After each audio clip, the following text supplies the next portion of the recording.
Broadcasting live from WOUB TV in Athens, this is Newswatch. Athens prepares for a special visitor. Former President Bill Clinton is making his way to Ohio University. Good evening, I'm Carter Eckel. And I'm Justin Holbrook. Thanks for joining us. Clinton will appear on Main College lawn at 11 a.m. The event will open at 10 a.m. and is open to students and community members. His visit is part of a Stronger Together bus tour to several Appalachian Ohio counties. You can expect East Union Street to be closed tomorrow, and we'll keep you updated on any other road closures. Anthony Eliopoulos, Vice President of the OU College Dems, talked about the importance of this event to the university. Ohio is such a big state, and obviously both campaigns want to win this state, so it really shows the importance of Ohio, and not only Ohio, but just a single college in Ohio can really dictate which way Ohio will vote. Tomorrow on Newswatch, we'll talk to Ohio University's college Republicans and Democrats and have an in-depth look at former President Bill Clinton's speech. And an NBA star is showing his support for Hillary Clinton. LeBron James endorsed Hillary Clinton Sunday. The three-time NBA champion wrote an op-ed posted by Business Insider explaining why he backs Clinton. James believes in building on the legacy of President Obama. The Cleveland Cavaliers star is arguably the most well-known basketball player in the United States. It's likely that his endorsement is more coveted than most Ohio papers. Hocking College received one of 9 grants given out to Ohio colleges in an effort to change campus climate when it comes to sexual assault. President Dr. Betty Young announced a $15,000 grant from the Ohio Department of Higher Education. According to the president, the college plans to use the funds to grow the Title IX program.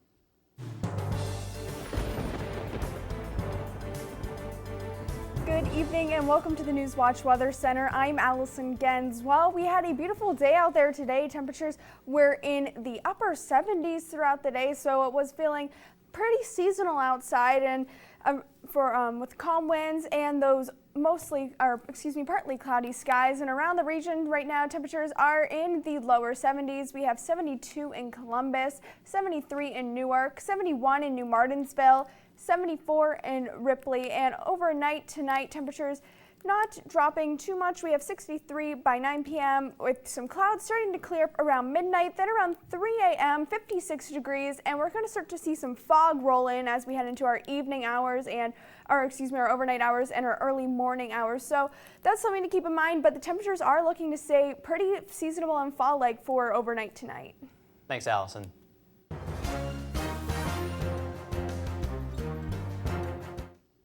His daily battles are far more challenging than the ones you or I face. Austin Milliken, manager of the Wellston football team, might be a Cavalier fan, but he lives his life like a warrior. WOUB's Eric Threet has his story. He's just a typical 17-year-old teenager. When he's around us, I've never seen him not have a smile on his face. He just has a disability that, not a lot of people know about. How did it make you feel? Astonished. Life hasn't been easy for Austin Milliken, a 17-year-old senior who manages the football team at Wellston High School. 7 years ago, an unknown discoloration surfaced on his skin. He was diagnosed with arteriovenous malformation, a disease without a cure that less than 1% of the population has. You have this, again, direct shunning of this really high flow blood from an artery to a vein. And so this can cause really abnormally high blood pressure in those vessels and make them prone to rupture. I do have to adjust to certain things from time to time. So I'm not able to fight and stuff, mature strength, and all this stuff I have to do. But I'm still a normal kid. A normal kid with a desire to play in the NBA. Austin loves the game of basketball, a game he wouldn't have found without his best friend Noah Henry. He's been through so much and he still continues to fight and, be his best, and, he's always pushing himself and always practicing or doing something. He just inspires everyone. This fall, Austin has spent his time pushing the Rocket football team to what they hope will be their first TVC Ohio title since 2002. He's been a great friend to me. I mean, if I need anything, I could always call him. He always makes me smile. He's funny. He's just a cool person to talk to whenever you need to. Look at people that complain because they have a bad day, or they complain because something doesn't go their way or whatever, and you look at Austin and stuff that he's facing with his life and his medical things, and he's smiling every day. smiling and battling. But during this battle, Austin has a whole army. I feel very blessed that, this whole school, the parents, the kids, the staff, I don't worry about him when he's here, because they all treat him like he's family. That's what it takes. A person who focuses on the challenges ahead. A supporting cast that lines up with you every play. And a tight-knit community that extends its hand to all its members. Now, as he prepares to fight, just know, Austin Millie Milliken is ready to go. Austin is continuing his fight at the Columbus Children's Hospital after having a seizure on Wednesday. As of this afternoon, he is in stable condition and breathing on his own. WOUB's Eric Threet has reached out to LeBron James on Facebook and Twitter in an effort to recognize Austin at a Cavs game he'll attend this season. Ohio State Highway Patrol identified the suspect and victim of a shooting at a rest area along I-71 in Delaware County. 25-year-old Sean Johnson of Westerville fired several shots at a vehicle, striking the victim, Alexander Melchert, a student at the College of Worcester. Melchert is in critical condition. Johnson died of an apparent self-inflicted gunshot wound.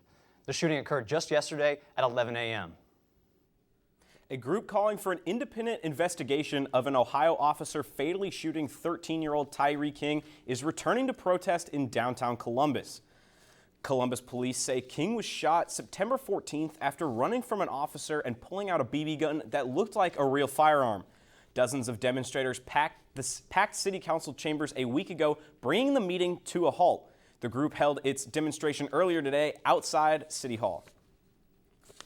The growing number of threats involving clowns has Ohio law enforcement agencies working to identify legitimate threats. The number of arrests in the Cincinnati area rose Saturday night from 2 to 7. Montgomery police charged an additional 5 students with inciting panic Friday for allegedly suggesting a clown clan descended on their schools. A false report also prompted a precautionary lockdown at a Dayton middle school on Friday. Police say an Ohio woman lied about being attacked by a knife-wielding person dressed as a clown because she was late for work. 18-year-old Alexandra Conley was charged with making a false alarm after investigators found inconsistencies in her story. The incident occurred in the Cincinnati suburb of Reading. Officials say the reported attack was not related to one last week that closed Reading schools. Ohio's medical marijuana law remains under scrutiny. The state medical board advises doctors to not recommend marijuana to patients while the program is being crafted. Senator Kenny Yuko says the law contained protections so that medical marijuana use could begin immediately. The law provides a defense against citation for possession of cannabis. However, legislation proposed could limit the number of states where Ohioans could obtain legally. Donald Trump is facing questions about his taxes, and we'll tell you why his foundation has been ordered to stop fundraising in New York. Plus, what to expect during tomorrow night's first vice presidential debate of the election cycle. When Newswatch returns, these stories and more. University students really have a huge sense of pride in our campus, in our school, and in our education. People don't come to Ohio just to go to college. They come here to become a Bobcat. It's a really unique atmosphere. Bobcat pride is having that natural camaraderie. Bobcats are just happy to be Bobcats. My favorite time of year at Ohio has to be homecoming. When the alumni come back, you can see that the love of this university doesn't fade. Once you're a Bobcat, you're always a Bobcat.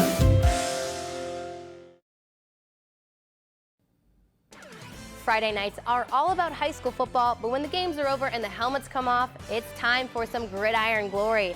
I'm your host, Danny Dean, back under center. Don't miss a play this season. Join myself and the rest of our team on Friday nights at 11:30 on WOUB and catch us again on Saturday mornings at 11:30. We are committed to bringing you the stories of players, coaches, and communities, and of course, we can't forget about some highlights. We all know there's nothing better than Friday nights and gridiron glory. I knew that I wanted to come to Ohio University from the very first time I visited here. There's something about the campus that grabs you. It was really comforting. Very welcoming. It's one thing to write down your name and your GPA and that kind of stuff and send it in. It's another thing entirely to be here and see how great it is. The campus here is just electric. Absolutely gorgeous. Everything just looked really college-like. I looked at my mom and I said, "This is it." And she said, "The tour's just started." I said, "No, you don't understand. This is it." My professors really care. They care about my grades, they care about my opportunities, they care about my experiences, they want me to succeed. They give those opportunities to the students. My professors have been extremely approachable. Literally, their door is always open. You can go to them with pretty much anything. Everyone knows your first and your last name and where you sit in the classroom. I really never feel like I'm being talked down to or just being taught material. I always feel like I'm having a conversation. And they want to share those opportunities and those experiences with us.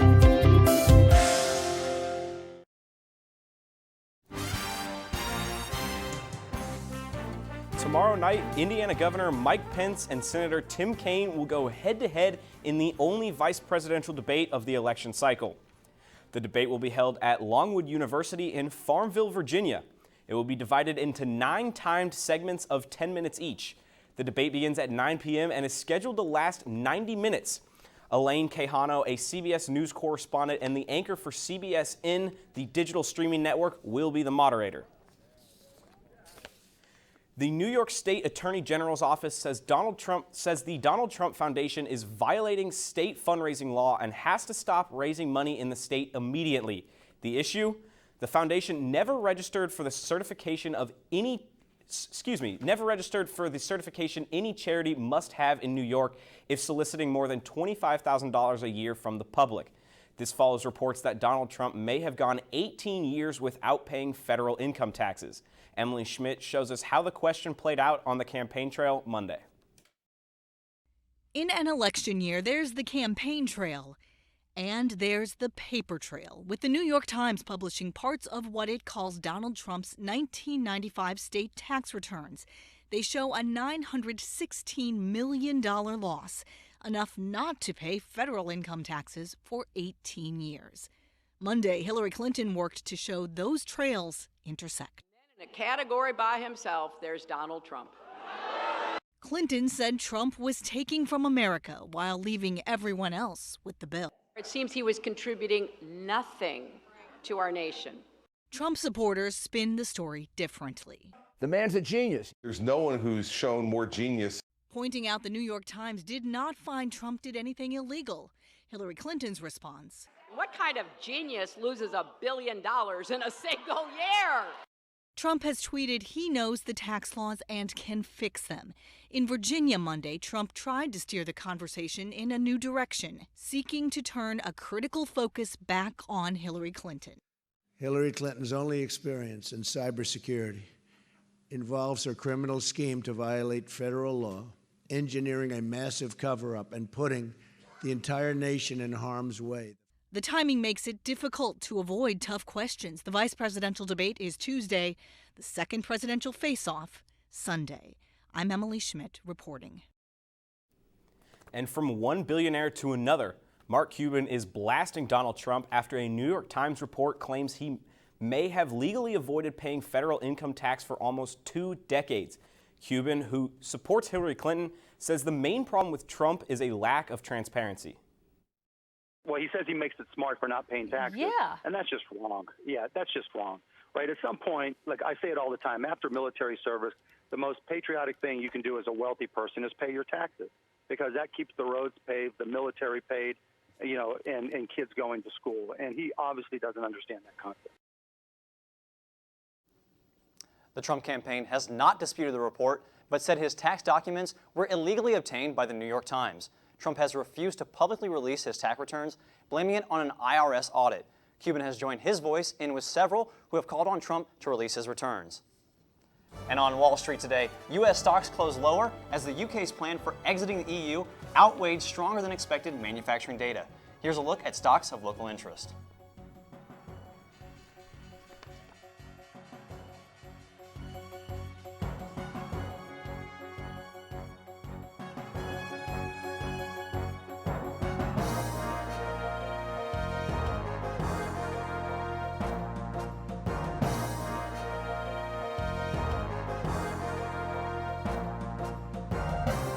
Thinking of getting a flu shot?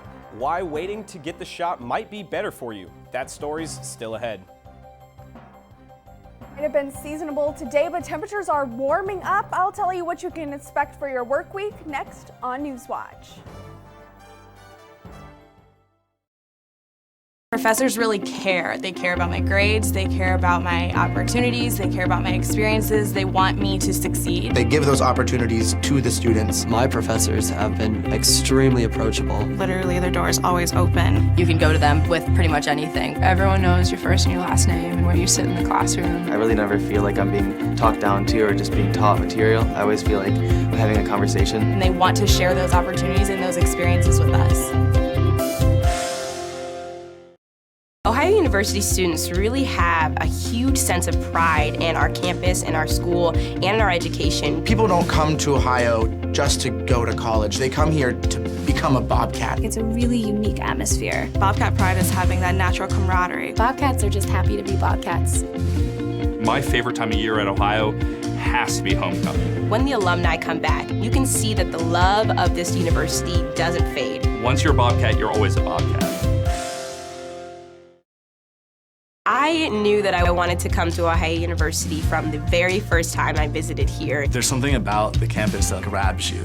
It was really comforting. Very welcoming. It's one thing to write down your name and your GPA and that kind of stuff and send it in. It's another thing entirely to be here and see how great it is. The campus here is just electric. Absolutely gorgeous. Everything just looked really college-like. I looked at my mom and I said, "This is it." And she said, "The tour's just started." I said, "No, you don't understand.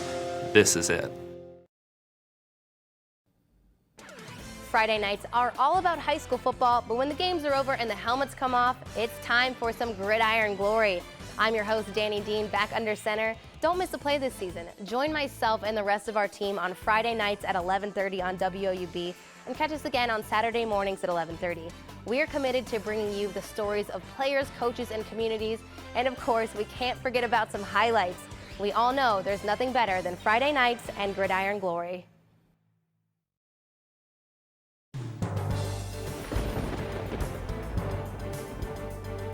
Good evening and welcome back to the Newswatch Weather Center. I'm Allison Gens. Right now in Athens, it's 72 degrees and we do have a mix of sun and clouds out there.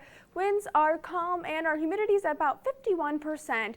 Now around our region, temperatures also in the low 70s. We have 72 in Cambridge, 71 in Marietta, 74 in Ripley, and 73 in Ironton. Our ALMANAC today shows we're right on track for those seasonable temperatures. Like I said, 75 was our high temperature today. We're normally around 71 for this time of year, and then right on with 48 as our low, and normally at 48 for this year. And our record was 90 degrees set back in 1954. We definitely were not that warm today, but temperatures do look to start warming up as we head into this week. Now overnight tonight, not much going on for our region. We have high pressure situated over our region, keeping things dry. It's also going to begin bringing us some warmer temperatures.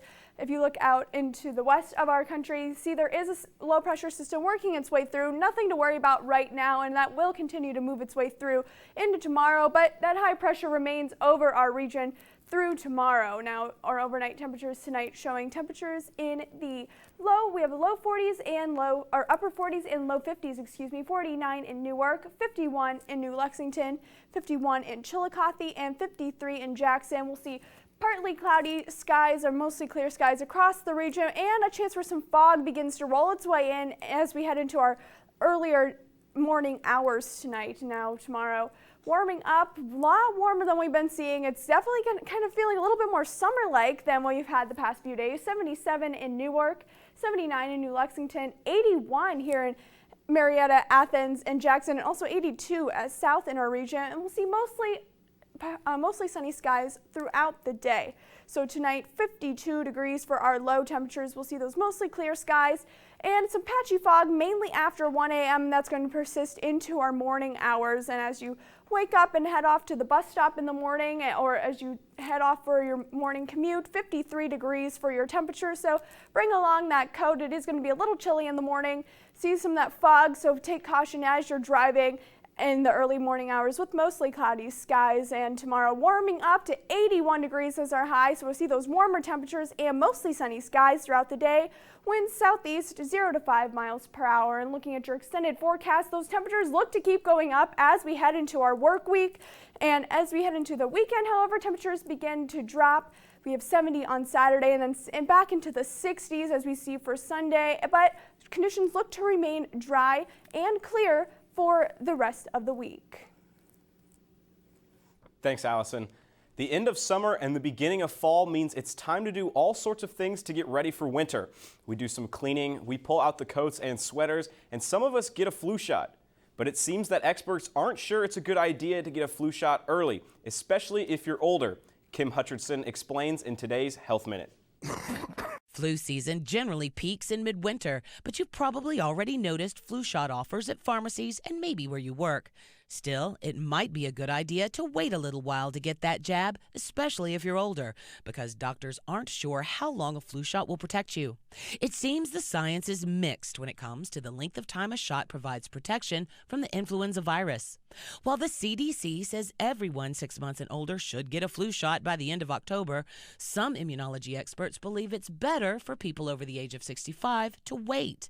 They say elderly immune systems have a tougher time responding, and the vaccine wears off faster for that age group. The board that advises the CDC on immunization says that antibodies created by vaccines decline as time goes by, and seniors are the ones primarily affected. The board suggests delayed vaccinations may give people greater immunity to the virus later in the flu season. Either way, federal health officials say an early flu shot is better than no flu shot, so get the jab whenever you can. For today's Health Minute, I'm Kim Hutcherson. According to the CDC, studies show vaccines can reduce the risk of the flu by about 50 or 60%. How's it going, everyone? I'm Duncan Goldberg, here for WOUB Sports. When we come back, I'll recap you on what happened yesterday with the Browns and the Steelers. Also, when we come back, I will recap you on how the final regular season game went for the AL Central champs, the Cleveland Indians, and how the season ended for the Cincinnati Reds. And as always, stay tuned to WOUB. Now, here's a look at what's coming up tonight for your public television station.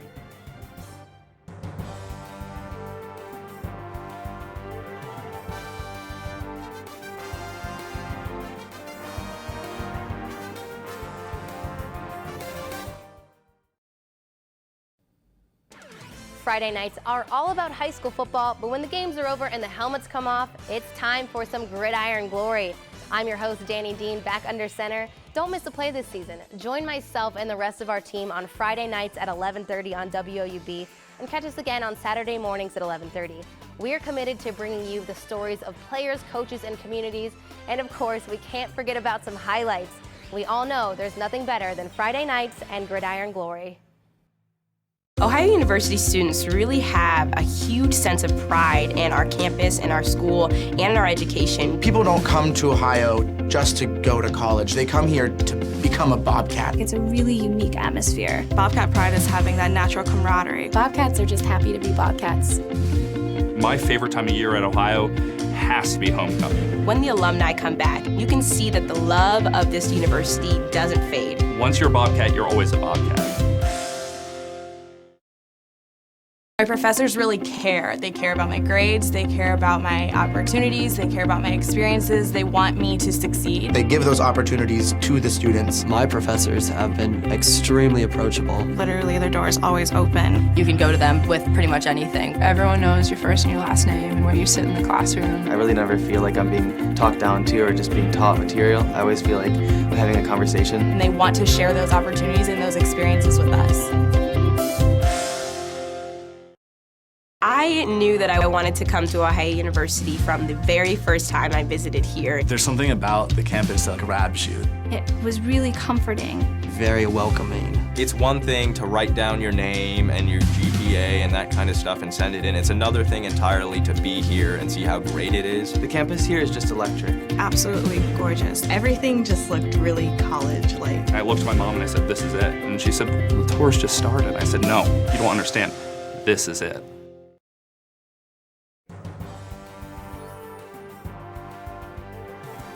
Welcome back. I'm Duncan Goldberg. Starting on the gridiron, in Ohio's biggest rivalry game, the Bobcats were able to take down the Miami Redhawks 17-7. The Bobcats didn't have that big of an offensive game, as Greg Windham only threw for 56 yards, no touchdowns, and 1 interception. The Bobcats did rush for a total of 141 yards, but only averaged 2.9 yards per carry. The defense was what really catapulted Ohio to the victory in this one, as they forced a total of 4 turnovers. They were able to recover 2 fumbles and force 2 interceptions. The Bobcats are now 3-2 on the season. Heading to the soccer field, the Ohio women's soccer team took yet again another loss as they fell to Northern Illinois 2-1 on Sunday. The Bobcats haven't won a game in over a month now, as their last win was on September 2nd. The ladies are now only 2-8-1 on the season. It is a big day for both the men's and the women's OU golf team, as they are both participating in away tournaments. The men are in Akron participating in the Firestone Invitational, while the women are in Kalamazoo for the Kalamazoo Classic. This is the first day of a 2-day tournament for both teams. Now, let's get back onto that football field. Last night, the Steelers routed the Kansas City Chiefs as they won 43-14. The Steelers poured on 22 points in just the first quarter and were able to shut down the Chiefs until the fourth quarter, where the Chiefs grabbed 2 garbage time touchdowns. Le'Veon Bell came back from his suspension with a bang, as he was able to rack up a total of 178 yards. Big Ben also put on a show as he threw for 300 yards and 5 touchdowns while connecting with Antonio Brown on 2 of them. The Steelers are now 3-1 on the season, while the Chiefs are 2-2. Staying on the football field, the Washington Redskins pulled off a second-half comeback to beat the Browns 31-20. The Browns led 20-17 late in the third quarter, but a red zone fumble by Browns fullback Malcolm Johnson shifted all the momentum to the Redskins. The fumble was one of 3 consecutive turnovers by the Browns. After the Johnson fumble, Washington went on a 10-play, 91-yard drive, which led to a touchdown. It was all Redskins from there on out. Kirk Cousins threw for 183 yards and 3 touchdowns in the victory. The win moves Washington to 2-2 on the year, while the Browns fall to 0-4. Now, onto the other Cleveland sports teams. The Cleveland Indians finished the regular season with a 3-2 victory over the Kansas City Royals on Sunday. Josh Tomlin picked up his 13th win of the season as he went 7 1/3 innings and only allowed 2 runs on 6 hits. The Indians were able to grab a 3-2 lead in the top of the 8th, and then in the 9th, Cody Allen made his stand as he picked up his 31st save on the season. The Indians ended the campaign with 94 victories and an AL Central Division title. They will take on the Boston Red Sox on Thursday in the ALDS. The Cincinnati Reds ended their season on a low note Sunday as they fell to the Chicago Cubs 7-4. The Reds led 4-3 going into the 9th inning, but tell me if you heard this before, Reds fans. The bullpen faltered again as closer Rigel Iglesias gave up 4 runs in the 9th. It was win number 103 for the Cubs, who ended the year with the best record in baseball. For the Reds, the year was quite the opposite, as they finished the year 68-94, which put them in a 3-way tie for the second worst record in baseball. And in some breaking news, former men's Ohio University soccer coach Bob Bradley has landed a Premier League job with the Swansea Swans. Bradley had a short stint coaching the Bobcats as he coached them from 1981 until 1983. Bradley has coached the U.S. men's national team and the Egyptians men's national team. Well, that's it for me here to sports. I'm Duncan Goldberg. Back to you, Allison. Thank you. And down tonight, 52 degrees for your low temperature with those mostly clear skies, but we do see some patchy fog rolling in after 1 a.m. Now tomorrow morning up to 81 degrees with mostly sunny skies throughout the day. We'll see warmer temperatures than we should expect for this time of year. Now our extended forecast shows temperatures are staying warm for your work week and cooling off by your weekend. And that does it for our broadcast this evening. Thanks for watching. I'm Justin Holbrook. And I'm Carter Eckel. Stay tuned for the PBS NewsHour coming up next. And remember, you can find the latest news anytime at WOUB.org. Have a great night.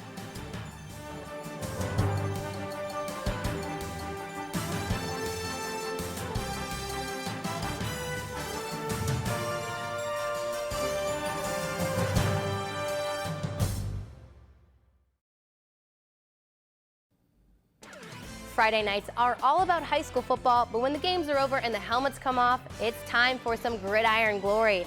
I'm your host, Danny Dean, back under center. Don't miss a play this season. Join myself and the rest of our team on Friday nights at 11:30 on WOUB and catch us again on Saturday mornings at 11:30. We are committed to bringing you the stories of players, coaches, and communities, and of course, we can't forget about some highlights. We all know there's nothing better than Friday nights and gridiron glory.